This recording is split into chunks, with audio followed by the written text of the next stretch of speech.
धन धन सतगुरु तेरा ही आसरा, धन धन सतगुरु तेरा ही आसरा। आप देख रहे हैं फेथ वर्सेस वर्डिक्ट। मैं डॉक्टर मोहित इंसा, परम पूजनीय संत डॉक्टर गुरमीत राम रहीम सिंह जी इंसा के अनुयायी, उनकी सोच व सच्चाई इस प्रोग्राम के माध्यम से आप सभी लोग देखते हैं, जानते हैं, समझने की कोशिश करते हैं। तो आप सभी का आज के इस लाइव सेशन में बहुत बहुत स्वागत है जी। धन धन सतगुरु तेरा ही आसरा। तो आज की तारीख 13 दिसंबर 2022 है, लेकिन ठीक आज से करीब 32 साल पहले 13 दिसंबर 1991, 31 साल पहले कह सकते हैं, शहनशाह ओं के शहनशाह परमपिता शाह सतनाम सिंह जी महाराज ने आज ही के दिन चोला बदला था, चोला छोड़ा था, कह सकते हैं। अभी जो शरीर था उनका वो उन्होंने त्याग किया था। और इस दिन को इसलिए याद भी रखा जाता है, हजूर पिताजी इस दिन के मतलब आँखों का कैंप लगाया करते, नेत्रदान शिविर जिसे कहते हैं, नेत्रदान नहीं सॉरी, ये नेत्र जांच शिविर, और मोतिया के या अलग अलग तरह के आँखों की बीमारियों के ऑपरेशन हुआ करते थे इस सब में। तो ये दिन आज हमारा जो लाइव सेशन है वो ख़ास तौर पे शाह सतनाम सिंह जी महाराज को जितना जानना है उतना कम है, लेकिन थोड़ा बहुत उनके बारे में जो लोग क्योंकि बहुत सारी साध संगत ऐसी है जो हजूर महाराज जी से ही जुड़ी है, परम पिताजी के बारे में या परम पिताजी को जिन्होंने नहीं देखा है, मैं भी उनमें से एक हूँ, हमने भी परम पिताजी को नहीं देखा है, सिर्फ सुना है उनके बारे में। तो आज उनके बारे में चर्चा करेंगे, कुछ जितना बता सकेंगे।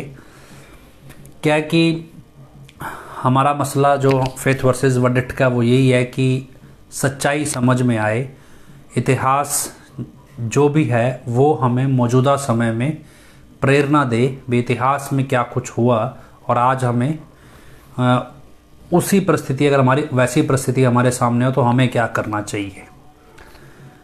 हजूर महाराज जी को जब गुरुगद्दी पे बिठाना था तब परम पिताजी ने जैसे जिक्र किया, आपस में डिस्कशन होती है, तो परम पिताजी अपने घर में 18 साल बाद मतलब जन्म हुआ था परम पिताजी का, अपने परम पिताजी के घर का अपने घर में, ऐसी हजूर महाराज जी का था। तो परम पिताजी भी अपने घर में इकलौती संतान थे, उनकी कोई बहन या भाई नहीं था।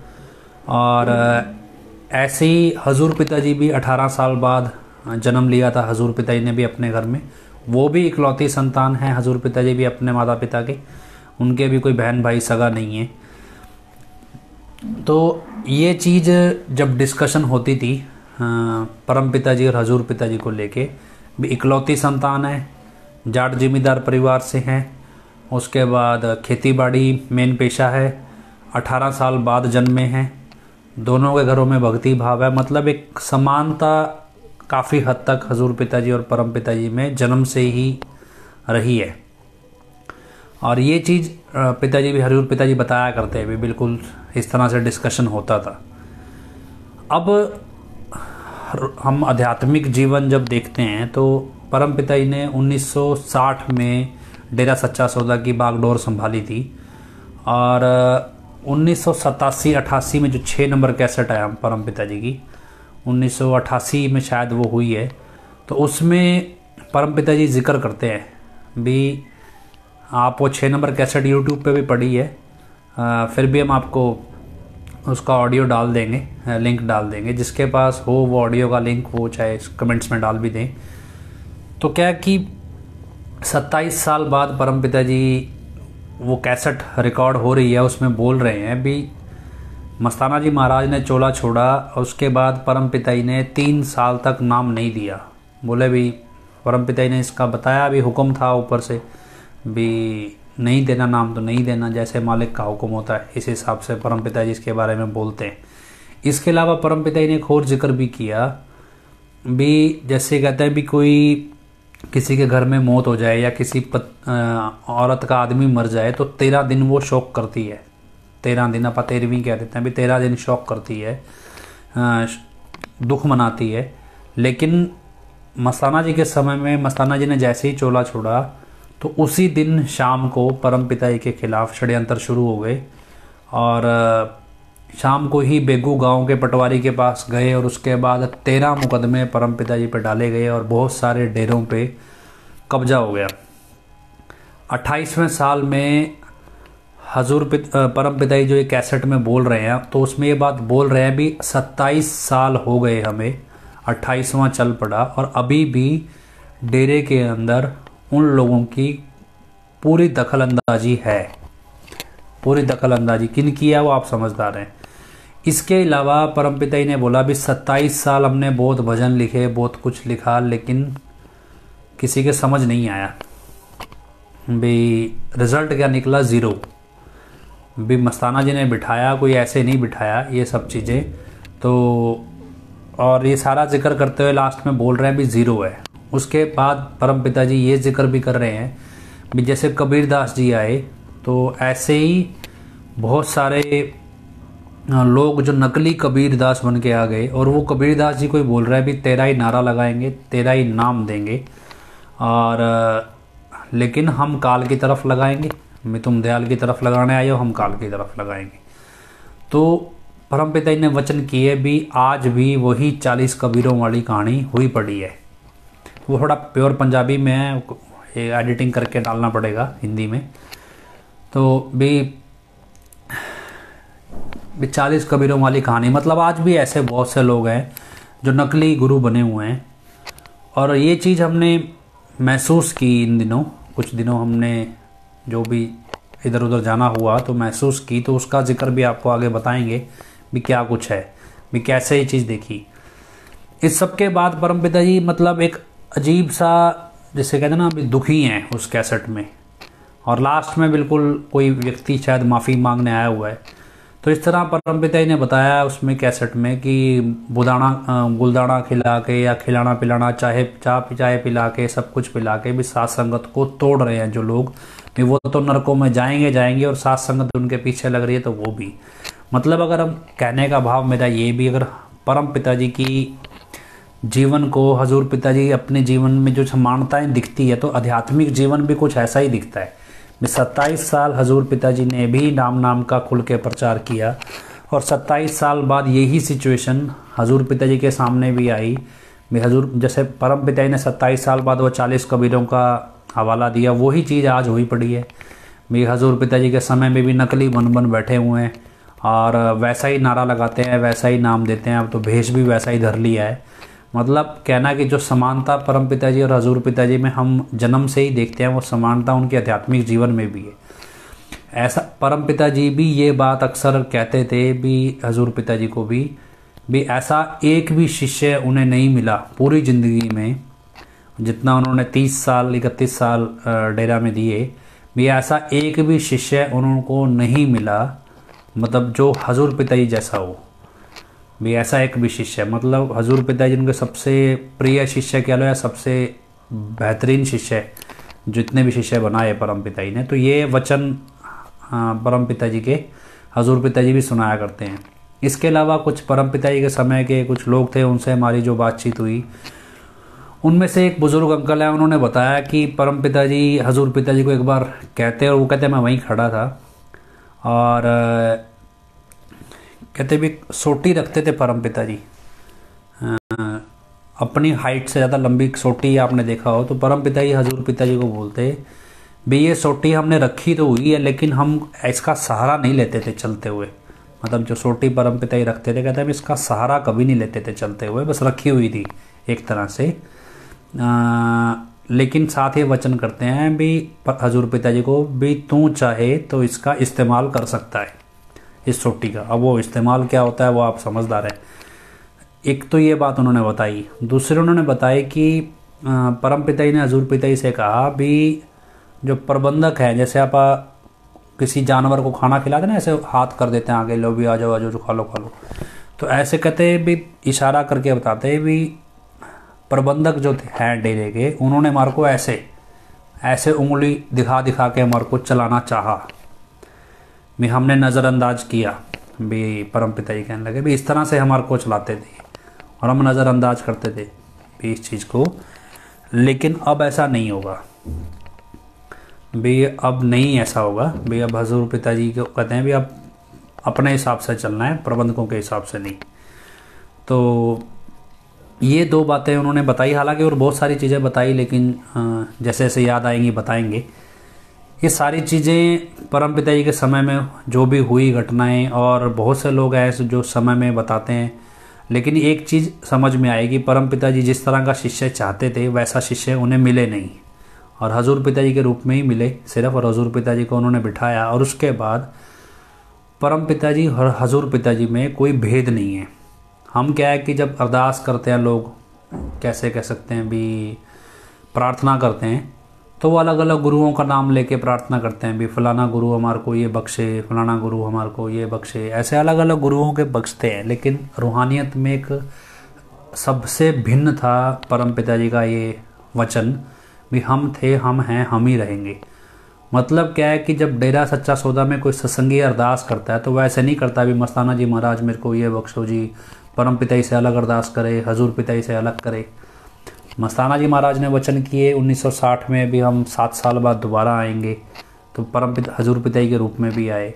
और परम पिताजी ने वचन किए भी हम थे, हम हैं और हम ही रहेंगे। मतलब शाह मस्ताना जी महाराज, परम पिताजी और हजूर पिताजी एक ही जोत है, शरीर अलग अलग दिखाई देते हैं। वो भी समय के अनुसार सृष्टि का नियम है, शरीर जो पैदा होता है वो बुजुर्ग भी होगा, लेकिन सब एक ही हैं। इसलिए हजूर पिताजी भी जब भी सत्संग करते हैं तो यही बोलते हैं कि 1948 से लेके आज तक हमने कुछ ऐसा कहा हो तो हमें बताओ।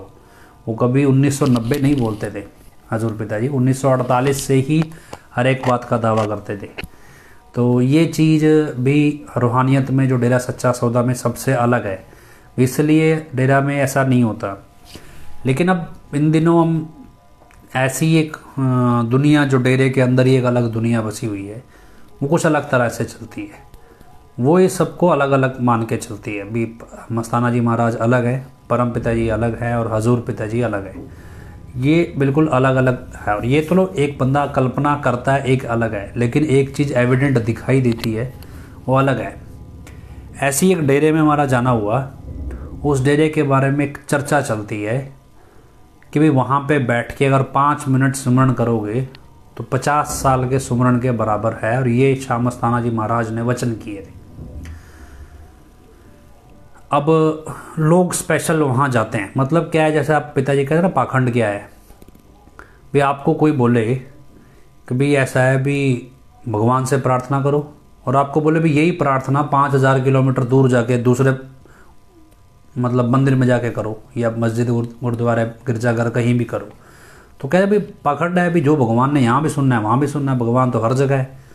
तो क्या डेरे में ऐसा कोई, हालांकि बहुत से लोग इसे मानते हैं मैंने बहुत सारे लोगों से कन्फर्म किया, तो बहुत से लोगों का ये कहना था कि हाँ जी मस्ताना जी महाराज के वचन हैं।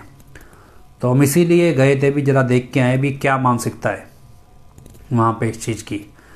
तो वहाँ गए तो वहाँ नौटंकी क्या है कि जी कोई ब्रह्मचारी भाई साहब बैठे, सत ब्रह्मचारी कह लो, जो भी चौधरी वहाँ पे था, दूसरा उसका चापलूस है। वो आए हुए बंदे को क्या बोल रहा है, महात्मा जी के पैर पकड़ो जी, इनके चरण छुओ भी, कुछ आशीर्वाद दे देंगे। और महात्मा जी तैयार ही बैठे हैं चरण छुआने के लिए। बाद में पता लगा जी तो सतब्रह्मचारी है डेरे का कोई, या जो भी जिम्मेवार है। मतलब एक तो चापलूस इसी काम के लिए बैठा है, महात्मा जी के पैर छुआने के लिए। फिर वहाँ पे उन्होंने स्पेशल गद्दियाँ बना रखी हैं। हाँ, राजस्थान में है ये डेरा, तो भी गद्दियाँ बना रखी हैं। और वहाँ पे थोड़ा सा बना हुआ है एरिया भी, यहाँ बैठ के आप 5 मिनट नाम जपो। लोग आते हैं स्पेशल 5 मिनट बैठते हैं, और उसके बाद ज़बरदस्ती खिलाने पिलाने का। मतलब इंटरेस्टिंग ये है भी, पहले तो बोले जी यूपी से दृष्टि वाला प्रसाद आया वो ले लो। एक तो वो प्रसाद है, एक अपना ही अलग से प्रसाद भी है लड्डुओं का। ये कौन सा प्रसाद है पता नहीं, वो महात्मा जी का प्रसाद है दूसरा, तो भी वो भी चल रहा है बराबर। और ये सब नौटंकी हम वहाँ देख के आए सब कुछ। उसके अलावा आपको बताते हैं, फिर उसके बाद अपने बहुत सारी चीज़ें कोरिलेट किया आपस में, ये सारी चीज़ें। और जब इसको कोरिलेट किया तो क्या है भी, कुछ लोग ऐसे हैं जो कहने को डेरे के ब्रह्मचारी कह लो या डेरे में जिम्मेवार हैं, और ये श्याम मस्ताना जी महाराज को ज़्यादा वेटेज देते हैं। सत्संगी भी कहलवाते हैं, कुछ नहीं भी कहलवाते, लेकिन हजूर पिताजी के समय में भी वो सेवा करते रहे हैं। वो एक अलग ही कॉन्सेप्ट चलाते हैं। तो वहाँ जब हम गए तो वहाँ भी वही दिया जगा रहे हैं, और बाकी ड्रामा दोनों टंकी तो यूपी वाली चल रही है, वहाँ भी दिया जगाया जा रहा है वगैरह वगैरह। तेरावास में गए तो वहाँ जानवर मरे पड़े हैं, कोई छिपकली मरी हुई है, कोई चूहा मरा हुआ है, ऐसे तेरावास में कहने को बाहर पूरा दिखावा चल रहा है। और इसके बाद वहाँ जो मेन सेवादार जो भी था वो क्या कर रहा है, वो अरदास कर रहा है। जैसे हम जाते हैं कहीं, बुला लेते हैं, मेरे पास भी कोई डोनेशन लेने कुछ लोग आते हैं, जैसे लंगर चलाना है जी हमने, तो वो जब पैसे लेने आते हैं डोनेशन लेने तो अरदास करते हैं भी हम आपके लिए अरदास कर देते हैं जी। पता नहीं क्या सिस्टम है। तो ऐसे ही वो भी लगा जी वहाँ पे अरदास करने हमारे लिए। मस्ताना जी महाराज जी इनको ये बख्शो, इनको ये बख्शो, इनको ये बख्शो। शाह सतनाम जी महाराज जी इनको ये बख्शो, ये बख्शो, ये बख्शो। हजूर महाराज जी इनको ये बख्शो। उसको पकड़ लिया, कहते ये कब से होने लगा भी डेरे में। मस्ताना जी महाराज से अलग बख्शवाना, परम पिता जी से अलग बख्शवाना, ये क्या है कि एक माइंड सेट जनरेट हो रहा है। और ये डेरे में कब से है भी आप आओ, आपके लिए कोई अरदास करेगा, स्पेशल आओ। मतलब क्या है कि एक नया सेटअप हमने देखा भी इस तरह का, और लोगों की अजीब मानसिकता है भी नहीं जी आप। फिर वहाँ डिस्कशन चली, बैठे भी तो भी हजूर पिताजी, क्योंकि हमने तो मस्ताना जी महाराज को ना देखा है ना उनको इतना सुना है, बस एक कैसेट है जो सुनी है, और परम पिताजी की भी कैसेटें सुनी है। फिर एक चीज़ हमारे वहाँ समझ आई डिस्कशन में, और लोग भी थे, आसपास के लोग भी आ गए।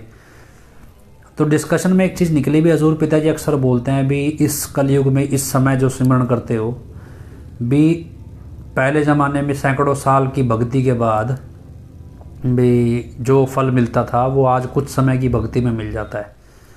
वो कहते भी श्याम मस्ताना जी महाराज का बोलने का कॉन्टेक्स्ट यही था भी आज 5 मिनट सुमन करते हो, पहले 50 साल का सुमन करना पड़ता था, तो आज 5 मिनट सुमन कर लो तो फल मिल जाता है।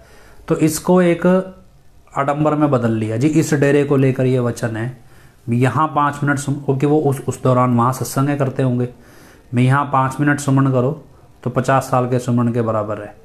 और ये यहाँ पे एक नया इन्फ्लो है, एक तरह का पब्लिक का बुलाने का तरीका, एक अलग से तीर्थ स्थान ही बना दिया अजीब सा, मैं यहाँ स्पेशल आओ जी सिमरन करने। तो ये चीज़ मेरे टीम में, हमारे जैसे फेथ वर्सेस वर्डिक्ट में भी कई लोग इस चीज़ को मानते थे, समझते थे। तो हमने कहा भी चलो क्लैरिफाई भी करेंगे और आप समझ में भी आना चाहिए आपको ये सब क्या है। वहाँ जो ब्रह्मचारी बैठा है या चौधरी बैठा है वो अपना एक अलग प्रसाद दे रहा है, यूपी से अलग प्रसाद आया हुआ जी, दिया अलग फूक रहे हैं। तेरावास के अंदर जानवर मरे हुए हैं, छोटा सा तो तेरावास ही कोई ऐसा नहीं है, कोई बड़ा है। फिर वो जी तो बड़ा पवित्र स्थान है, ये एक तरफ पूज रहे हैं, एक तरफ ये है। और बिल्कुल मतलब आपको भी चीज़ें पूजना शुरू कर देना। फिर वहाँ पे इस बात की भी डिस्कशन चली भी, जैसे हजूर पिताजी की ड्रेस है या कोई सामान है, लोग उसे पूजते हैं। पूजना एक अलग चीज़ है, किसी वस्तु को शीश झुकाना अलग चीज़ है। मान लो कोई दांत का सामान है, हम दांत के सामान को शीश झुकाते हैं। पूजना क्या होता है, भक्ति थोड़ी करते हैं दांत के सामान की। लेकिन अगर वही चीज़ आप भक्ति का स्रोत मान लो भी, यही भक्ति का स्रोत है, हमें बख्शेगा, वो पाखंड हो जाता है कि वो इस तरह से। तो लेकिन वहाँ ये चीज़ भी थी, और जो हमने समझी, फिर अब सारा कुछ पूछा हमने भी क्या कुछ सिस्टम है, कैसे है। लोकल लोग वहाँ पैसे दे दें तो वो पैसा भी पकड़ लेते हैं भी, कोई ऐसा हिसाब किताब नहीं है, कुछ नहीं है। ज़बरदस्ती गए लोगों को चाय बिस्किट खिलाना, जबकि आम तौर पे इस तरह नहीं होता है डेरों में भी, ज़बरदस्ती किसी के लिए स्पेशल चाय बनाना, कुछ बनाना, वो अलग बात है। अभी कोई संगत आती है, लंगर की व्यवस्था चाय की रहती है, लेकिन एक गेस्ट के तौर पर ट्रीट करना इस तरह से, ये चीज़ें डेरों में डेरे के नियम अनुसार नहीं आती। लेकिन क्या है कि वो एक अलग तरह का मॉडल जो सुना था हमने भी, ऐसे कुछ डेरों में ये मॉडल चलता है। तो कल हम गए, कल हम देख के आए इस मॉडल को, और डिस्कशन भी हुई, समझ भी आया। किकरा वाली के शायद डेरा कहते हैं उसे, और वो हम देख के आए, सारा समझ के आए। तो वो था मुझे कि मैम जिक्र करें, आपको बताएं भी सब के बारे में भी। ऐसा है भी कल को कोई आपको कहानी सुनाए। और इनफैक्ट ये चीज़ें मैं बहुत पहले से सुन रहा था, पर यह कि मौका कल ही मिला, यह कह लो बहाना बन गया। मैंने ये चीज़ें गाज़ियाबाद तक सुनी, दिल्ली गाज़ियाबाद तक। एक बार गुजरों का इलाका था, तो कुछ सत्संगी हैं गुजरों के वहाँ पे गाज़ियाबाद साइड में, उनके घरों पे भी जाना हुआ मेरा। करीब 2020-19 की बात कह लो, 19 दिसंबर में उस समय जाना हुआ, इन्हीं दिनों में जाना हुआ। तो हमारे साथ भी कोई बुज़ुर्ग गए, वो वहाँ के लोगों को ये सिखाते थे कि किकरां वाली डेरे जाके मन्नत मांग के आओ, वहाँ सुमन करके आओ, फिर आपकी मन्नत पूरी होगी।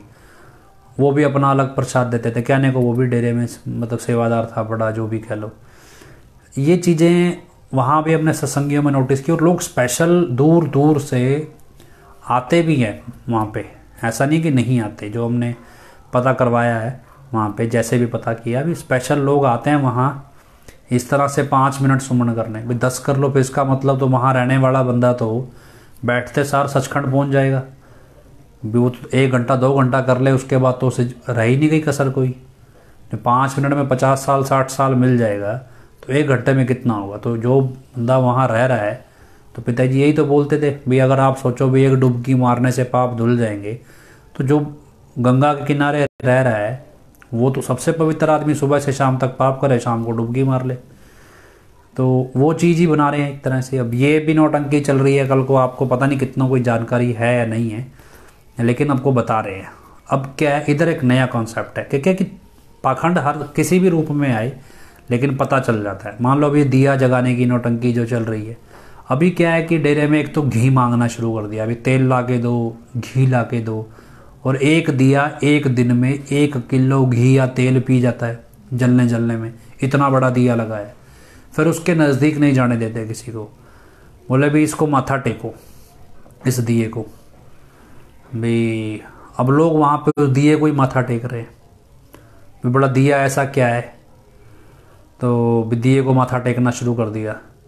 डेरे में हजूर पिताजी ने या डेरे की विचारधारा में कभी भी, ये भी डेरे में एक नियम रहा था कि डेरा सच्चा सौदा की जब नाम चर्चा होती है, नाम चर्चा में भी ये नियम रिटर्न में दिए गए थे भंगीदास को, भी नाम चर्चा में हजूर पिताजी की या किसी भी पिताजी की फ़ोटो भी लगा के पूजना नहीं है। भी आपको जैसे प्रतीक, एक तो फ़ोटो दीवार पे लटकी होती है, एक अलग बात है, एक जैसे हम प्रतीक बना के फ़ोटो रख लें भी हाँ जी इस फ़ोटो को पूजना है, तो ऐसे फ़ोटो रखना भी मना था।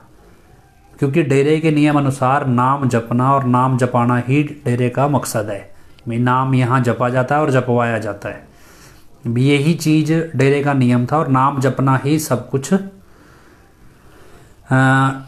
सार है कि कलयुग केवल नाम आधारा, सुमर सुमर नर उतरो पारा। और किसी चीज़ की पूजा भक्ति कोई मायने नहीं रखती है। हाँ, गुरु से प्रेम होना एक अलग पैटर्न है, पर लेकिन पूजना ये कॉन्सेप्ट डेरे का है ही नहीं। अब क्या, अब देसी घी के दिए पूजने लगे, 1-1 किलो घी चढ़ाओ उसके अंदर हर रोज। तो क्या है, अगर हम इतिहास देखते हैं, अभी संतों का किसी का देख लो, भी श्री कृष्ण जी तक ने बोला, श्री राम जी भी बोलते हैं रामचरितमानस में भी सत्संग, सच्चे गुरु का संग सत्संग। राजा जनक उस समय पूर्ण गुरु हुए, उससे पहले वशिष्ठ जी रामचंद्र जी महाराज के गुरु हुए।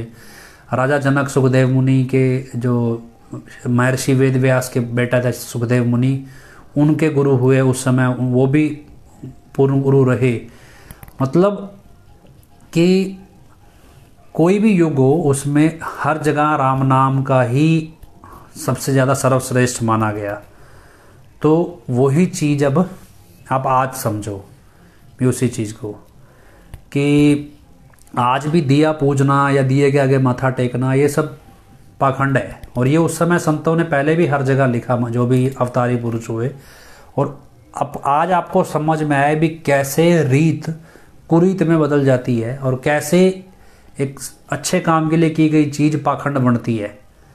क्योंकि क्या है कि एक आजकल टीवी पे या यूट्यूब पे ना लोग वीडियोस बनाते हैं, भी 10 लोग लाइन में खड़ा लिए, पहले उनका मुंह उल्टी तरफ कर लिया, पहले आदमी को कोई चीज़ बताई भी तूने पीछे वाले को बतानी है, अब वो बताता है तथा तो 10वें आदमी तक आते आते वो कुछ और ही बन जाती है। तो नॉर्मल ये चीज़ें इस तरह से दिखाई जाती हैं, भी ज़रूरी नहीं है भी आगे से आगे चीज़ें कम्युनिकेट सही हों, वो उसका रूप बिगड़ता है। अब ये तो आदमी नकली आ गया, ये तो कुछ ही कह दे, ये तो सारा वैसे ही बिगड़ा हुआ है सब कुछ इसमें। और ये दौर आज डेरे में जो है भी पाखंड शुरू कर देना, नौटंकी, ये सब है। अब आई कैंप को लेके हम आपको कुछ चीज़ें बताते हैं कि सतगुरु कोई ऐसा नहीं है भी कोई चीज़ को त्यौहार बना ले या कोई नियम बना ले। देखो, शिष्य के लिए गुरु उसका सामने हो, उसके लिए हर दिन त्यौहार है। हजूर पिताजी ने 11 तारीख की रात को भी, 11 दिसंबर की रात को भी रूबरू नाइट की है और 12 दिसंबर को आई कैंप का मुहूर्त किया है। ऐसा नहीं है कि इन दिनों में पिताजी बहुत ज़्यादा शोकाकुल हैं जी, शोक मना रहे हैं। डेरे में इन दिनों में शोक नहीं मनाया जाता था, क्योंकि जोत तो सलामत है, शरीर बदला है जोत ने। तो पिताजी कहते थे भी ये शोक मनाने के दिन नहीं है, लेकिन बस ये है कि आप याद करो, याद रखते हैं परम पिताजी के उपकारों को, एक तरह से बहाना है सेवा करने का। तो ये सब चीज़ें होती हैं, लेकिन शोक मनाने के लिए दिन नहीं होते। तो 11 तारीख की रात को भी हजूर पिताजी ने रूबरू नाइट की हुई है। 12 तारीख को आई कैंप लगता था और इसकी कहानी है, इंटरेस्टिंग है, और वो भी इसलिए क्योंकि मेरे साथ जुड़ी है। इसलिए मैं आपको बताता हूँ कि मेरी अपनी निजी ज़िंदगी से जुड़ी है। 2013 मतलब 2007 में मैंने मेडिकल कोर्स ज्वाइन किया था और उसके बाद से मैंने मेडिकल कैंप्स में सेवा लेनी शुरू की। उससे पहले मुझे कुछ पता नहीं था। धीरे धीरे करते करते मेरे साल ब साल आगे बढ़ते बढ़ते, क्योंकि मैं लोकल था, पुराना था, लोग जानते थे, और मेरी ड्यूटी लगती थी ऑपरेशन थिएटर में, जहाँ पे आंखों के ऑपरेशन होते हैं। और ये ऑपरेशन आई कैंप है क्या भला? पिताजी ने जो लगाया था वो था भी नेत्र जांच शिविर, आंखों की जांच होगी हर तरह की बीमारियों की, और उसमें किसी भी तरह का ऑपरेशन रिक्वायर्ड जरूरी होगा तो वो ऑपरेशन करेंगे। लेकिन कंडीशन क्या थी भी, अति गरीब, असहाय, मतलब क्या, जैसे किसी के बच्चे संभालने वाले नहीं हैं, बुजुर्गों के भी अकेले रहते हैं, आंखें खराब हो गई, कोई दिखाने वाला नहीं है, कुछ पता ही नहीं है भी। एक तो अति गरीब हो, बिल्कुल पैसा ही ना हो, या फिर असहाय, जिनके कोई हो ना संभालने वाला बुजुर्ग, या कोई वो लोग, या फिर कोई बिल्कुल लाचार हो भी, वो व्यक्ति। इन 3 कैटेगरीज के लिए, आंखों से रिलेटेड बीमारियों के लिए ये कैंप शुरू किया गया। All India institute of medical science, India का सबसे बड़ा सेंटर है दिल्ली में, एम्स। उसमें एक कॉलेज अलग से 300 बेड का अस्पताल है, जिसे राजेंद्र प्रसाद कॉलेज कहते हैं, आरपीसी कहते हैं। वो सिर्फ आंखों का ही है। उस कॉलेज के चीफ हुआ करते थे डॉक्टर वीके दादा। तो उनकी फैमिली, उनके जो बेटा था वो भी आगे आई स्पेशलिस्ट बना। उन्होंने इस कैंप का जिम्मा उठाया, मतलब वो उनकी लीडरशिप में कैंप लगता, वो सेवा के तौर पे स्पेशल आते थे इस कैंप में। और आज सिक्का, ऐसा नहीं है आप दिल्ली जाओ उनका सिक्का बोलता है, इतने मशहूर डॉक्टर हैं दोनों बाप बेटा। वो आपने देखा हो, तनुज दादा, डॉक्टर वीके दादा अक्सर आई कैंप्स के दौरान दिखाई देते थे, उनकी तस्वीरें पिताजी के साथ बहुत आती थी। वो ये कैंप, उनकी लीडरशिप में कैंप लगता था। उसके अलावा डॉक्टर दिनेश तलवाड़ थे, जो बहुत माने हुए, देश के माने हुए रेटिना सर्जन हैं, आंखों की पीछे पर्दा है जो, उसके सर्जन थे। और एक डॉक्टर प्रदीप शर्मा, उनकी फैमिली आया करती। वो बच्चों के खासतौर पे भैंगापन को लेके उनके सुपर स्पेशलिस्ट थे, वो भी बहुत बड़े सीनियर थे। डॉक्टर राजपाल आया करते दिल्ली एम्स से। तो ऐसे बहुत सारे एम्स के बड़े बड़े प्रोफेसर थे जो सेवा के तौर पे मतलब इस कैंप में, जबकि उनकी अपॉइंटमेंट लेने में ही 10-10 दिन लग जाते हैं लोगों को, और वो डेरे में सेवाएं देने स्पेशल इस कैंप के लिए आते थे। उनकी पूरी फैमिली आती थी। बहुत सारे ऐसे प्रोफेसर्स बड़े बड़े मेडिकल कॉलेजेस के, एक बरेली से आया करते मेरे को जहाँ तक, डॉक्टर प्रोफेसर यूसुफ रिजवी थे। कोलकाता से भी एक बार एक बहुत बड़े सर्जन आए, आई स्पेशलिस्ट, बहुत नाम था उनका। तो ऐसे जिनका सिक्का बोलता है अपने अपने यूनिट में, अपने डिपार्टमेंट्स में या अपनी स्पेशलिटीज़ में, वो लोग जिनको उनके नाम से, उनके काम से बहुत मशहूर हैं वो लोग। मतलब डॉक्टर वीके दादा उन डॉक्टरों में से थे जो प्रेसिडेंट ऑफ इंडिया का भी चेकअप करते थे भी। अगर देश के राष्ट्रपति को कोई चेकअप कराना है तो उनकी लिस्ट में भी उनका नाम आता था। इस लेवल के डॉक्टर इन कैंप्स में सेवाएं देने आते थे, बिल्कुल फ्री ऑफ कॉस्ट।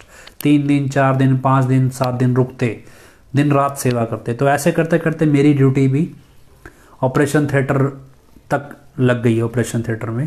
तो जब मैंने जॉब ज्वाइन की 2013 के एंड में या 14 में कह सकते हैं, डेरा में, तब हजूर पिताजी ने मुझे इस कैंप का जिम्मेवार बना दिया। 2014 का जो आई कैंप था, तब उससे पहले मुझे इस कैंप का जिम्मेवार बनाया गया ओवरऑल। और उस समय हजूर पिताजी ने वचन किए भी इस कैंप में डेरे के हॉस्पिटल से कोई डॉक्टर नहीं जाएगा। और उस कैंप में हजूर पिताजी भानगढ़ ज़िले में शूटिंग कर रहे थे, भानगढ़ के किले में, सॉरी, वहाँ एक शूटिंग हो रही थी, MSG 2 की शायद शूटिंग हुई थी उस समय 2014 में। और उस दौरान उस कैंप में छापा भी पड़ा था और सरकारी छापा पड़ा। इसमें एक भारत सरकार का एक प्रोग्राम भी चलता था। उस प्रोग्राम का नाम था राष्ट्रीय अंधता निवारण प्रोग्राम, ऐसा कुछ था। तो नेशनल ब्लाइंडनेस NPCB, ऐसा national prevention control of blindness, ऐसा कुछ था, NPCB शायद कुछ ऐसा वो चलता था प्रोग्राम आई का। उसमें भारत सरकार, अगर आप मोतियाबिंद का ऑपरेशन करते हैं तो उसमें भारत सरकार 1000 रुपया एक मरीज का, मतलब आपको वो देती थी, ग्रांट देती थी। अगर हम फ्री में बुजुर्गों का मोतियाबिंद का ऑपरेशन करते हैं तो 1000 रुपया एक मरीज के ऊपर सरकार ग्रांट देती थी। 2014 में जब इस कैंप की जिम्मेवारी मेरे पास आई, तो हालांकि मैं बिल्कुल नया था, फ्रेशर था, और मुझे कोई आई के डिपार्टमेंट की इतनी जानकारी नहीं थी। हमें जानकारी थी सिर्फ थोड़ा बहुत ऑपरेशन थिएटर में साफ़ सफाई कैसे रखना है, उनके डॉक्टरों का आने जाने का इंतज़ाम करना, मेडिकल की थोड़ी बहुत भी, हाँ इसमें इन्फेक्शन इस तरह फैलता है, इन्फेक्शन ऐसे कंट्रोल रखना है। लेकिन आंखों में किस तरह की बीमारियां होती हैं, किस तरह के इलाज होते हैं, इसके बारे में कोई जानकारी नहीं थी। पर उन दिनों जिम्मेवार बनाया हजूर पिताजी ने। उसके बाद बहुत सारी चीज़ें मैंने उस कैंप में सीखी और समझी। मेरे को एम्स के डॉक्टर, जो बड़े बड़े डॉक्टर आते थे, उन सब ने भी बहुत राय दी, और प्रोफेसर आते थे क्योंकि पहले से जुड़े थे सब। और तब मैंने बहुत सारी चीज़ें देखी भी, सेवा के नाम पे बीच में जो लोग मलाई खाने वाले हैं वो क्या कर रहे हैं। उस कैंप में मतलब करीब करीब 30 से 35 लाख रुपया खर्चा आता था ऑन एन एवरेज एक कैंप का। जो पुरानी फाइल्स मुझे दिखाई गई, 30 से 35 लाख रुपए में एक कैंप लगता था, जबकि सरकार की तरफ से जो ग्रांट आती थी वो मुश्किल से 8 से 10 लाख रुपए आती थी। और अजीब ये था कि एक ऑपरेशन को करने की कॉस्ट, अगर हम डॉक्टर का, सबके स्टाफ की सैलरी निकाल दो, मतलब उनको कोई कीमत नहीं देनी है, हमने हॉस्पिटल का कोई खर्चा नहीं देना है, कुछ भी नहीं देना हो, और सिर्फ हम लागत की अगर हम बात करें तो जितना ऑपरेशन में खर्चा होता था उससे कई ज़्यादा सरकार ग्रांट देती थी। लेकिन जो ओवरऑल बिल बनता था वो ग्रांट का 350 गुना, मतलब 10 लाख रुपया अगर कैंप पे एक्चुअल सरकार दे रही है तो, लेकिन खर्चा जो है वो 35 लाख तक जाता था। भी ये सब चीज़ें थी। तो जब मेरे पास कैंप आया तो उस टाइम ये भी हुक्म आया भी, हॉस्पिटल के किसी डॉक्टर ने ये सब चीज़ें इसमें भाग नहीं लेना, वो अपना हॉस्पिटल संभाले, जो डॉक्टर बाहर से सेवा पे आते हैं वो करेंगे कैंप को मैनेज, जो भी था भी अपनी सेवाएं देंगे। ये सारी चीज़ें भी चल रही थी। उस दौरान हमने बहुत सारी जगह कॉस्ट कटिंग करने की कोशिश की, तो बहुत सारे 45 मेंबर नाराज़ हो गए कि भाई उसमें क्या था, जैसे डॉक्टर्स के लिए थोड़ा बड़े लेवल के डॉक्टर थे, वो क्या है कि नॉर्मल पराठे वगैरह ये चीज़ें नहीं खाते थे। वो क्या है, अभी स्प्राउटेड बीन्स खाते हैं, ब्लैक कॉफ़ी पीते हैं और अच्छी क्वालिटी की कॉफ़ी पीते थे। फिर उनको सारा दिन दिमाग चलाना है, काम करना है। और कुछ जो ऑपरेशन में लगातार दिन रात ऑपरेशन करते थे, उनको खाना थोड़ा बढ़िया क्वालिटी का मिलता। ऐसे जो उनके असिस्टेंट्स होते थे उनको भी थोड़ा अच्छा खाना मिलता। लेकिन आम सेवादारों के लिए लंगर की व्यवस्था रहती थी। पर अब क्या था, जब वहाँ वो खाना मतलब पेड आता था, जैसे प्रॉपर कैटरिंग वाला खाना चलता था उनके लिए, प्रॉपर उस हिसाब से पर प्लेट कॉस्ट होती थी, इस तरह से खाना चलता था। उस समय जब वो हिसाब करने लगे, पता लगा अभी इतने लोग हैं, 45 मेंबर, सारे 45 मेंबरों के खास आदमी, टोटली डॉक्टर्स के सबके परिवार भी आगे भी, वो सारा VIP खाना जो पर प्लेट कॉस्ट पड़ती थी वो खाते थे, ये सब कुछ था। तो ये सारी चीज़ें हमने कॉस्ट कटिंग करनी शुरू की। और उसके बाद उस कैंप का खर्चा 35 लाख से करीब 16 से 17 लाख रुपए ले आए। वो भी तब जब बहुत सारे नियम जो हम बनाना चाहते थे वो माने नहीं गए। लेकिन 16 से 17 लाख रुपए में वो कैंप निकला और अच्छा खासा साफ़ सुथरा कैंप निकला।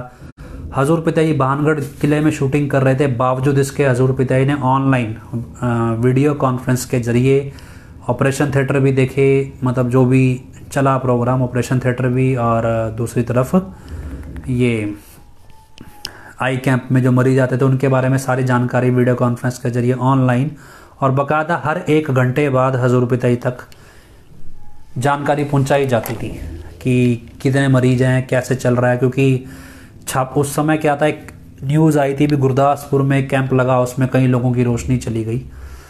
तो वो उस समय था भी सरकार छापा मार सकती है, हमारा कैंप भी लगता है। तो वो कैंप भी उसमें छापा भी पड़ा, सिविल अस्पताल से डॉक्टर टीम आई पूरी, हर चीज़ जांच हुई, सब कुछ हुआ। बहुत सारी चीज़ें जो प्रोफेशनली करनी पड़ती हैं, लेकिन अपने कई बार सेवादार अड़ियल होते हैं, वो करने नहीं देते। तो वो चीज़ पर पिताजी ने उस समय बड़ा अच्छा हमें रिवार्ड दिया भी। किसी ब्रह्मचारी ने मेरी शिकायत कर दी, बोला जी ये तो अपने तरीके से काम कर रहा है, आपने से जिम्मेवार बना तो दिया, ना तो ये हमारी सुनता है ना कुछ करता है।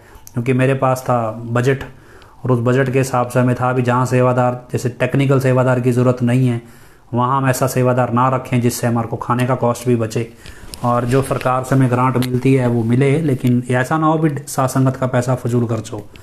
ये सारी चीज़ें थी। और उस दौरान हमने ऑपरेशन थिएटर में जो लेंस इस्तेमाल होता है आँखों में, क्योंकि क्या है कि मेडिकल एथिक्स के खिलाफ है, अभी हम आपको पूरी कॉस्टिंग बताऊं लेकिन लोगों को अजीब लगेगा, पर यह है कि जिस क्वालिटी का लेंस ख़रीदा जाता था मरीजों के लिए, तो 2014 के कैंप में हमने करीब करीब उससे 5 गुना महंगा, कह सकते हैं 5 से भी ज़्यादा 7 गुना महंगा के लेंस ख़रीदा आँखों के लिए।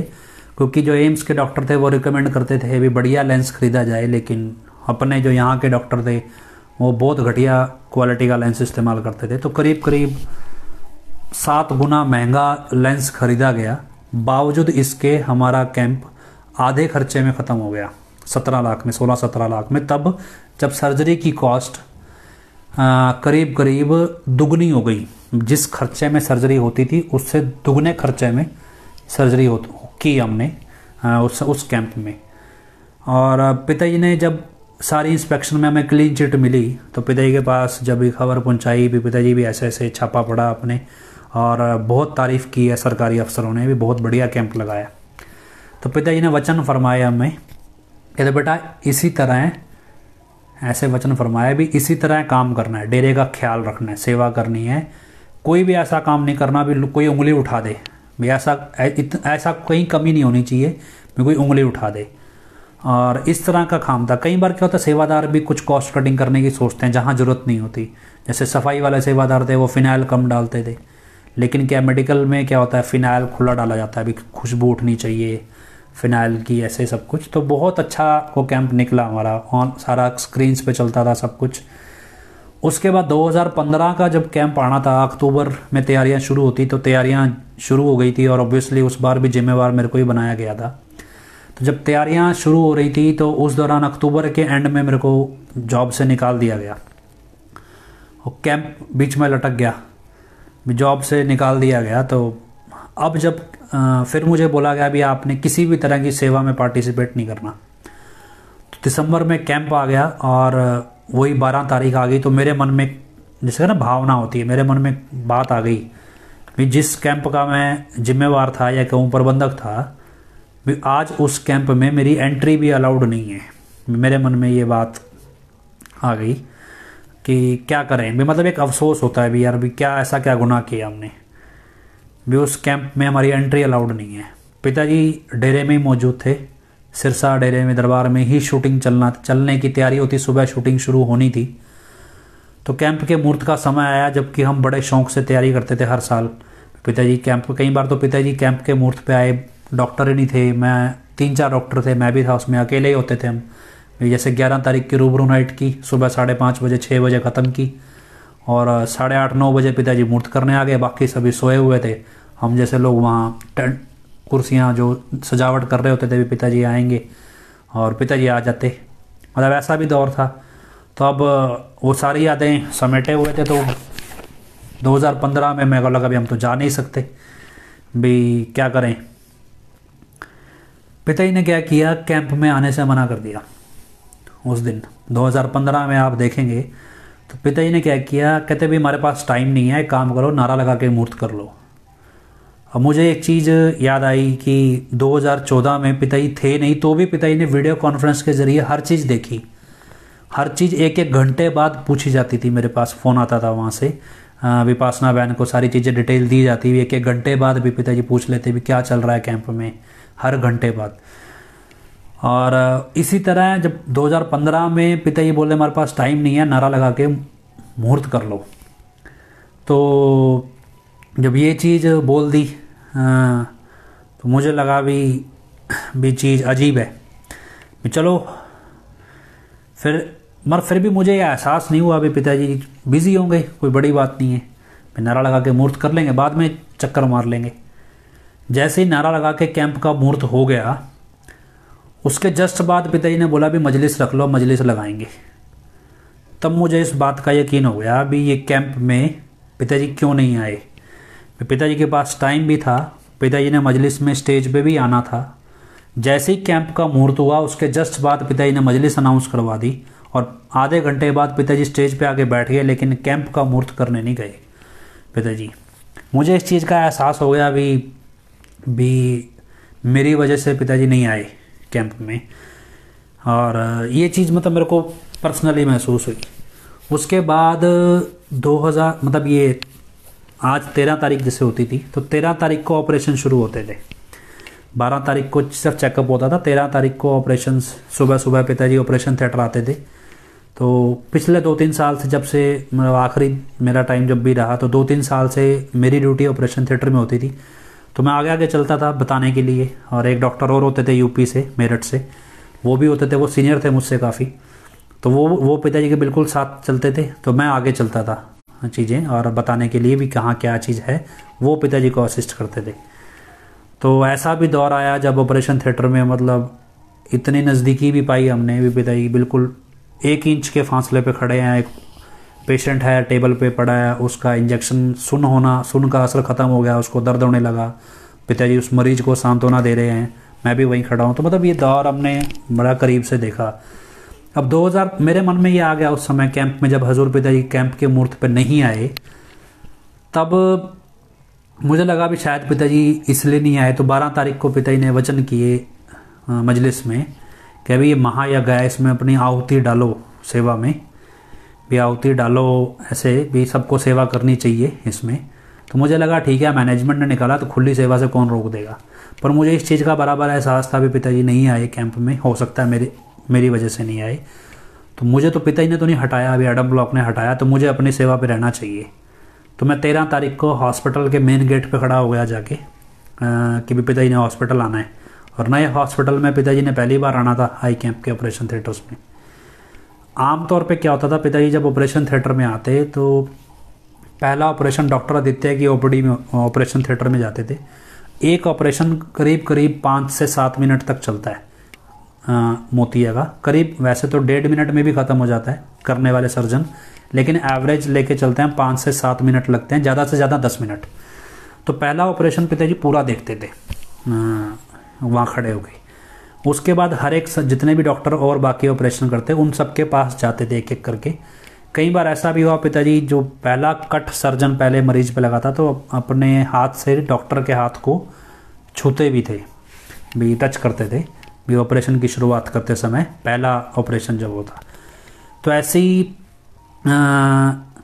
अब मैं क्योंकि हॉस्पिटल के अंदर मेरी एंट्री अलाउड नहीं थी, सेवा से निकाला गया था, मैं वहाँ गेट पे खड़ा, पिताजी आए, पिताजी ने मेरे पास ही आके गाड़ी रोकी और आके पूछते भी एंट्री कहाँ से है। मैं कहा जी पिछले गेट से है एंट्री। उस दिन पिताजी ऑपरेशन थिएटर गए।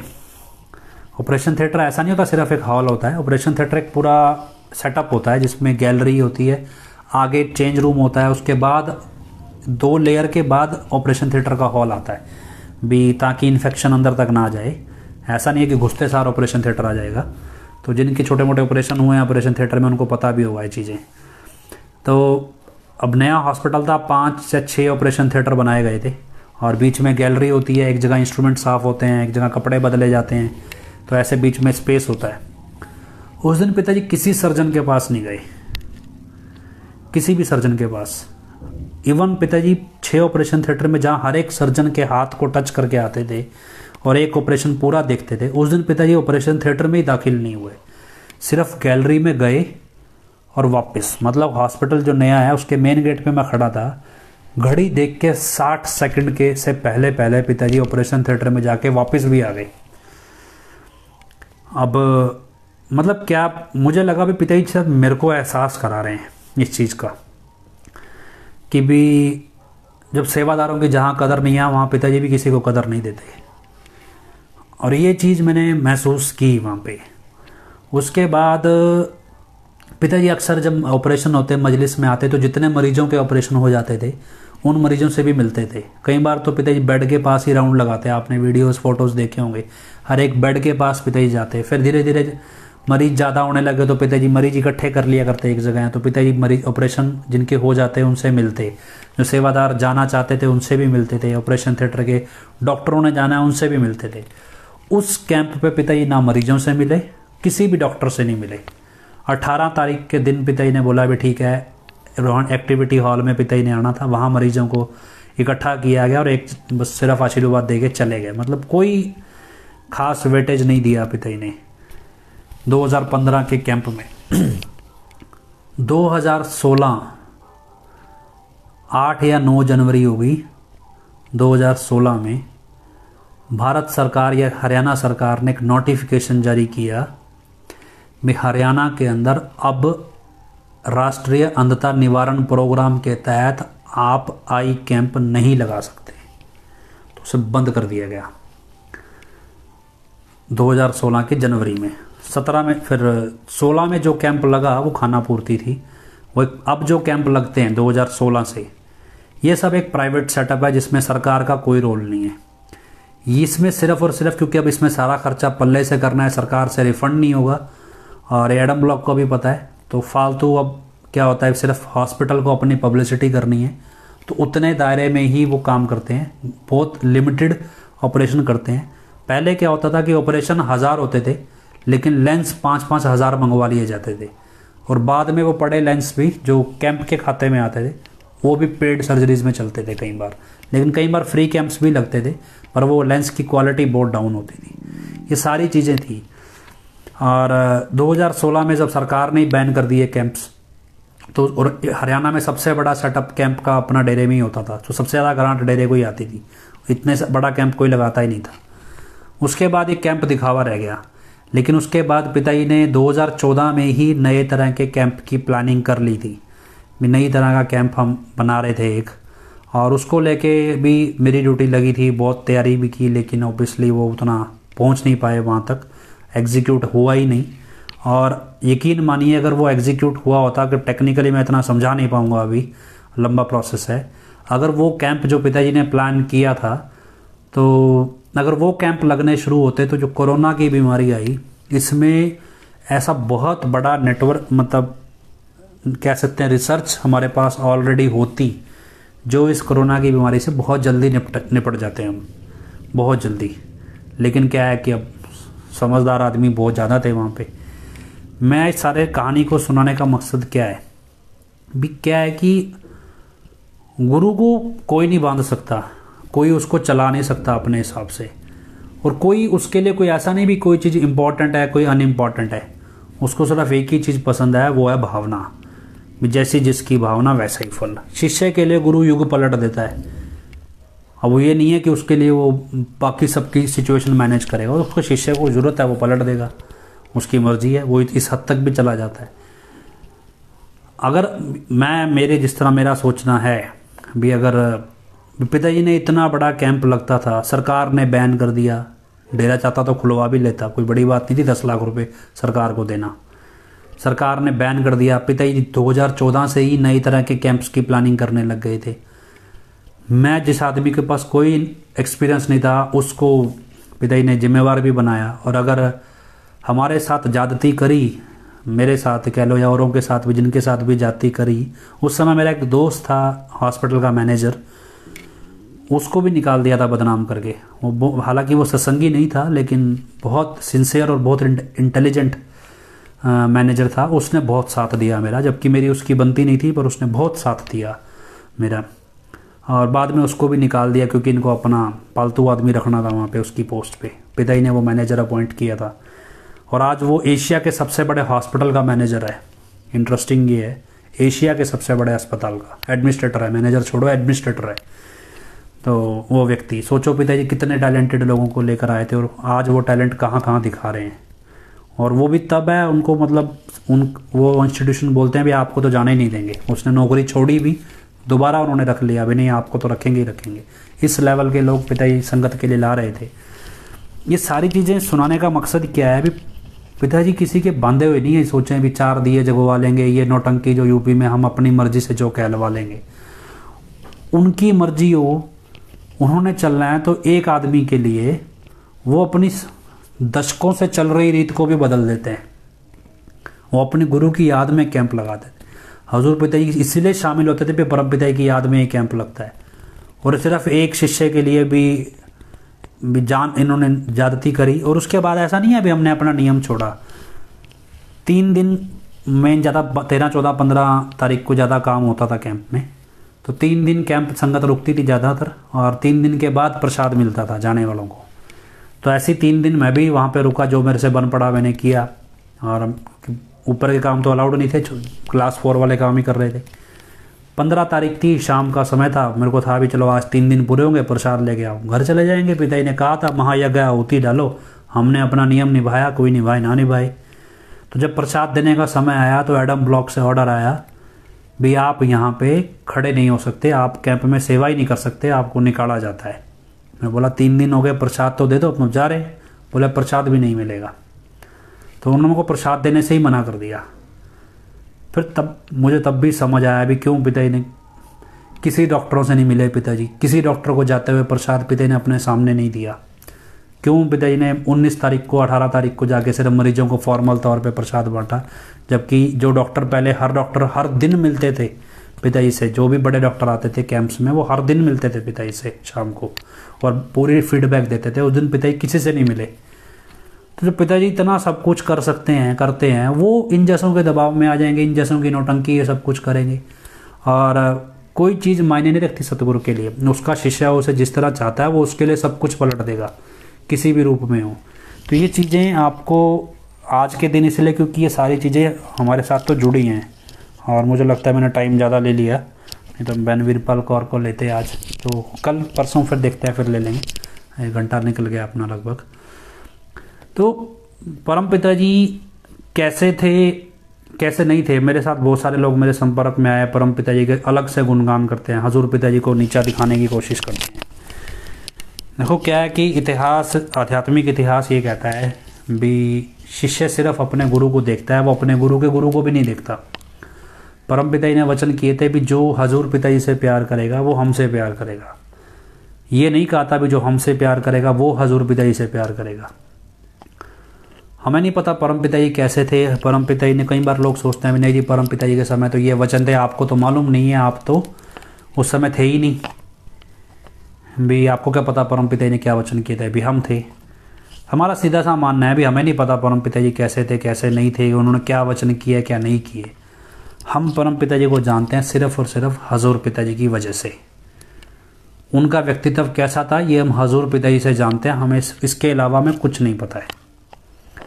और हमें ना जानने की इच्छा है। जो इतिहास ग्रंथ लिखे हैं, परम पिताजी के नाम पे ग्रंथ छपा है, ये दुनिया परम पिताजी को जानती है सिर्फ और सिर्फ हजूर पिताजी की वजह से।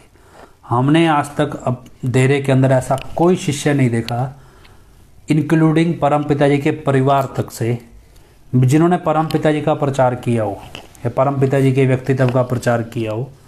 उन्होंने भी आगे, परम पिताजी के जो साहिबजादे थे भाई रंजीत सिंह, उनका आगे परिवार अब आगे चल रहा है, लेकिन परम पिताजी का प्रचार किसी ने नहीं किया। जो हजूर पिताजी ने परम पिताजी का नाम इस दुनिया में पहुंचाया वो किसी ने नहीं पहुंचाया। तो कोई व्यक्ति अगर दावा करे भी जी परम पिताजी का हम विश्वास पात्र, यहाँ हम उस समय के जानकार और वफादार, तो वो सारी चीज़ें हमें क्लियर भी परम पिताजी ने 1988 की कैसेट में बोल दिया अभी। और उसके बाद सेवादार ये बताते हैं कि परम पिताजी अक्सर बोलते थे हमें कोई ऐसा शिष्य मिला ही नहीं हजूर पिताजी जैसा। तो कोई दावा करे तो फोका दावा है, लेकिन हमें कोई मतलब नहीं है उससे। भी अगर कोई डिफरेंस करता है हजूर पिताजी और परम पिताजी में, करता भी हो तो हमारे लिए तो हजूर पिताजी सर्वश्रेष्ठ हैं। हमें तो उन्हीं को देखा है। 93 में हमारे गांव में सत्संग हुआ, उस समय हमारे परिवार के पास ही सरपंची होती थी। सत्संगी नहीं थे हम, तो हमारे परिवार की गाड़ियां आगे लग के आई थी, पिताजी के काफिले के इनविटेशन दिया था, तो सरपंची हमारे पास ही थी। तब हमारे गांव में सत्संग हुआ और उसके बाद मेरी नानी सबसे पहले जुड़े। उन्होंने फिर हजूर पिताजी के माता जी हैं, जो बड़े माता जी, माता नसीब कौर जी, उनके साथ उनके घर पे काफ़ी समय बिताया। उनके साथ रह के हजूर पिताजी को जाना, परखा, समझा। फिर उन्होंने हमें बताया भी नहीं, हमने संतों के बारे में सारा कुछ पता किया है, माता जी से अच्छी खासी जान पहचान हुई उस सब 93 से ही। और उसके बाद हम डेरे जुड़े हैं, तो हमें उससे पहले का कुछ नहीं पता है, और जो पता है वो हजूर पिताजी से ही सुना है। आदमी की किसी बात का हम यकीन नहीं करते हैं। हाँ, गुरु की महिमा में जो बंदा बोलता है वो अच्छी बात है, लेकिन अगर कोई कांट छांट करे तो हम उस पर भरोसा नहीं करते। तो खैर, ये सारी चीज़ें हैं। आज का दिन परम पिताजी ने शरीर बदला। एक और चीज़ आपको आखिरी में बताता हूँ। कहानी कितनी सच्ची है नहीं है मालूम नहीं, लेकिन बहुत लोगों से सुनी है और हजूर पिताजी ने कभी सुनाई नहीं, पर बहुत से परम पिताजी के समय के सत्संगियों ने इस कहानी की पुष्टि की है। आपको वो कहानी सुनाते हैं और आखिरी में एक सवाल देंगे, वो सवाल का जवाब आप तलाशिएगा। कहते हैं भी लगभग 6 या 7 दिसंबर की बात थी। हजूर पिताजी ने परम पिताजी से कहा कि भी आप इन सबको माफ़ी दे दो, जो भी खट्टा सिंह एंड पार्टी प्रबंधक थे, इन सबको माफ़ी दे दो। तो परम पिताजी फरमाने लगे भी माफ़ी तो हम दे देते, हमारा तो कल 7 तारीख को, मतलब 7 या 8 तारीख को भी कल हमारा दे त्यागने का कार्यक्रम था, मतलब हम सोचा था हमने, लेकिन अगर इनको माफ़ी देंगे तो फिर 1 हफ्ता और रहना पड़ेगा, क्योंकि जो माफ़ी देंगे तो कर्म उठाना पड़ेगा इनका। जबकि माफ़ी किसी ने मांगी नहीं थी, हजूर पिताजी ने ही ऑफ़र की, कहा था, ऑफ़र कह सकते हैं, सॉरी, मैं परम पिताजी से अर्ज़ की थी कि भी आप इन्हें माफ़ी दे दो। और परम पिताजी ने कहा था भी 7 दिन हमें और रहना पड़ेगा। तो परम पिताजी ने माफ़ी दी इन सबको, जितने भी आप मोहनलाल एंड पार्टी जितने भी सब हैं, और कारनामे हमें समझ आ ही रहे हैं आज सारे भी किस लेवल के घटिया इंसान थे ये सब लोग। तो इन सबको माफ़ी दी। और उसके बाद परम पिताजी अचानक से बीमार हो गए, माफ़ी देने के जस्ट बाद, और खून के दस्त लग गए थे परम पिताजी को उसके बाद। और मेडिकल तौर पे कह सकते हैं भी शरीर त्यागने का या शरीर मौत का कारण यही रहा, खून की कमी हो जाना धीरे धीरे करके। तो 13 तारीख को परम पिताजी ने शरीर त्यागा, और 3 दिन उसके बाद हजूर पिताजी ने, संगत ने दर्शन किए 13, 14, 15 तारीख तक। उसके बाद हजूर पिताजी, परम पिताजी की जो पावन देह थी, उनका अंतिम संस्कार किया गया तेरावास के अंदर ही। अब मेरे मन में एक सवाल आया वहाँ पे भी, परम पिताजी ने हजूर पिताजी को अपने से भी ज़्यादा ताकत बख्शी, अपने से भी ज़्यादा वचन कर दिए। जो वचनों की रिस्ट्रिक्शन परम पिताजी को लगाई मस्ताना जी महाराज ने, वो रिस्ट्रिक्शन सारी हटा दी, खुली छूट दी हजूर पिताजी को। और हजूर पिताजी को कभी उतना परीक्षा के दौर से नहीं निकाला जितना परम पिताजी ने निकले, और मस्ताना जी महाराज भी निकले। हजूर पिताजी को उतना, ऐसा उनका इतना लंबा चौड़ा इतिहास नहीं आता परीक्षा के दौर का हजूर पिताजी का, लेकिन बहुत छूट दी। अब जो ताकत परम पिताजी के पास थी, उससे कई ज़्यादा ताकत हजूर पिताजी के पास आ चुकी थी रूहानियत के तौर पे। तो भी अब माफ़ी तो हजूर पिताजी भी दे सकते थे। मान लो कल को पिताजी आपसे कोई काम ऐसा है जो आप कर सकते हैं खुद कष्ट सह के, तो आप ये थोड़ी कहोगे भी पिताजी आप करो ये काम, जबकि आपको पता है भी आप कर सकते हो भी। ये माफ़ी तो हजूर पिताजी भी दे सकते थे सबको। तो ये माफ़ी उन्होंने परम पिताजी को ही क्यों कहा देने के लिए? क्योंकि हजूर पिताजी के पास भी तो बराबर ताकत परम पिताजी दे गए थे, तो ये माफ़ी वो भी देते थे हजूर पिताजी कभी भी। परम पिताजी को क्यों कहा? और जब हजूर पिताजी को भी पता था भी परम पिताजी जब ये माफ़ी देंगे तो परम पिताजी के शरीर को तकलीफ़ आएगी, और हजूर पिताजी से ज़्यादा प्रेम भला कौन करता था परम पिताजी को? तो फिर वो तकलीफ़ हजूर पिताजी अपने शरीर पे सहते, तो परम पिताजी के शरीर पे ही क्यों सही वो? और परम पिताजी ने ही क्यों दी वो माफ़ी? हजूर पिताजी ने क्यों नहीं दी? ये सवाल मेरे मन में हमेशा रहा जब ये किस्सा मैं सुनता था। लेकिन एक घटना ऐसी घटी, मेरे पास का जवाब नहीं था। पर एक किसी दिन एक घटना ऐसी घटी, उस समय मुझे इस सवाल का जवाब मिला। और जवाब मिला तो आज के दौर के हिसाब से भी, आज के दौर में एक सिचुएशन ऐसी आई हमारे सामने भी, अगर वो जवाब हमें ना मिलता तो मुझे ना मिलता, ये कह सकते हैं हमारी टीम को ना मिलता, क्योंकि सबके साथ हम कॉमन डिस्कस करते थे भी, ना मिलता तो हम कभी मतलब हो सकता कोई गलत कदम उठा लेते। पर वो पिताजी ने जैसे हमारे सामने उस सवाल का जवाब ला के रख दिया एक तरह से, और उसके बाद हमें समझ आया भी आखिर पिताजी की सोच कहाँ खड़ी है। अभी ये नहीं कह सकते कि पूरी तरह, लेकिन कुछ एक मामले में कह सकते हो, नहीं संत का तो भेद पा ही नहीं सकते, लेकिन कोई चीज़ जब समझ ना आए तो फिर कहते हैं संत खुद ही समझा देते हैं अपने तरीके से। तो उस समय में समझ आया भी पिताजी की सोच कहाँ खड़ी है, और जो वचन पिताजी करते हैं उसके आध्यात्मिक तौर पे मायने क्या थे, और उस माफ़ी के मायने क्या थे, क्यों वो माफ़ी हजूर पिताजी नहीं दे सकते थे और परम पिताजी ने क्यों दी, और ये क्या वजह थी और क्या दरिया दिली थी, क्या रहमत थी, क्या कुछ था इस सोच के पीछे। तो मुझे लगता है कि इस डिस्कशन के बाद आप इस चीज़ पे वही विचार कीजिएगा और हजूर पिताजी के सामने सरेंडर करके पूछिएगा कि पिताजी इस रहस्य का मसला समझाएं हमें कि क्यों ये माफ़ी परम पिताजी से दिलवाई गई। जिस दिन आपके पास सटीक जवाब हो, जिसकी आपको तसल्ली हो भी हाँ यार ये जवाब सही है, तो आप अपना जवाब चाहें तो शेयर ज़रूर कीजिएगा भी आखिर क्या जवाब आपको समझ आता है। लेकिन ये जवाब आप अपने दिमाग से मत तलाशिएगा, मिलेगा नहीं। ये जवाब आप हजूर पिताजी से ही मांगिएगा कि इस सवाल का जवाब हमें दो, और हमारे सामने जवाब आया, और ये जवाब आपको आज के समय की हालात आपको समझाएगा क्या हालात है और क्यों ये सब कुछ उस समय से ही प्लान होने लगा था ये सारा कुछ। तो खैर उम्मीद करते हैं, प्रार्थना करते हैं अभी हमारी ये जो ये संघर्ष है सच्चाई का, ये अंजाम तक पहुँचे और हजूर पिताजी हमारे बीच वापस लौटें, अमन शांति हो, भाईचारा रहे, सब आपस में प्रेम से रहें, और जितनी बुराइयां हैं, ठगी बेईमानी है, ये सब ख़त्म हो जाए। तो हजूर पिताजी के चरणों में हम सभी ने मिलकर नारा लगाना है, धन धन सतगुरु तेरा ही आसरा। आखिरी में अरदास बोलते हैं, धन धन सतगुरु तेरा ही आसरा, हे मालिक तुझे इलाज है, अब बहुत हो गया, तू दया मेर रहमत कर, तेरे प्यार मोहब्बत की राह में हमें कोई दुख तकलीफ़ ना आए, तो ऐसी रहमत बख्श व सबको सुमति दे, किस तरह से देनी है यह तो सब जानता है, जिसको जैसे देनी है वैसी दे, वो तेरी मर्जी। धन धन सतगुरु तेरा ही आसरा।